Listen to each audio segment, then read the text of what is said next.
এক গভীর রহস্যময় জঙ্গলে চারদিকে গম্ভীর ভয়ঙ্কর শব্দ। শহর থেকে বেড়াতে এসেছে এক দম্পতি, ছেলে, মেয়ে এবং তাদের ছোট্ট সন্তান। সঙ্গে রয়েছে তাদের পোষা বিড়াল জল, যাকে তারা প্রাণের চেয়েও বেশি ভালোবাসে। একটি বড় গাছের নিচে তারা বসেছিল বিশ্রাম নিতে। হঠাৎ সেই গাছের ওপর থেকে নেমে আসে এক ভয়াল দানব, মাকড়সার মতো বিশাল এক দেহ, দেখতেই গায়ে কাঁটা দেয়। তাকে সবাই ডাকে দাজ্জাল নামে।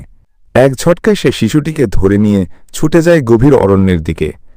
সবকিছু ঘটে যায় এত তাড়াতাড়ি, বাবা মা কিছু বোঝার আগেই বাচ্চাটি হারিয়ে যায়। কিন্তু তাদের বিড়াল জল পিছনে থাকে না।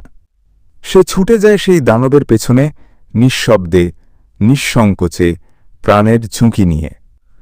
গভীর জঙ্গলে শুরু হয় এক অসম যুদ্ধ। জল সাহসিকতায় লড়ে যায়, কিন্তু একসময় সে ফাঁদে পড়ে যায়।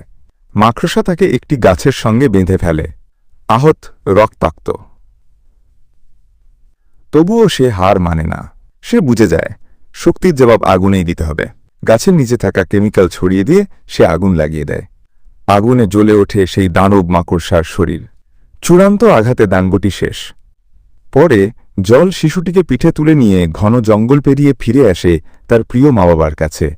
সে শুধু একটি পোষা প্রাণী নয়, সে এক সাহসী নায়ক। ভিডিওটি ভালো লাগলে এই সাহসী বিড়ালের জন্য একটা লাইক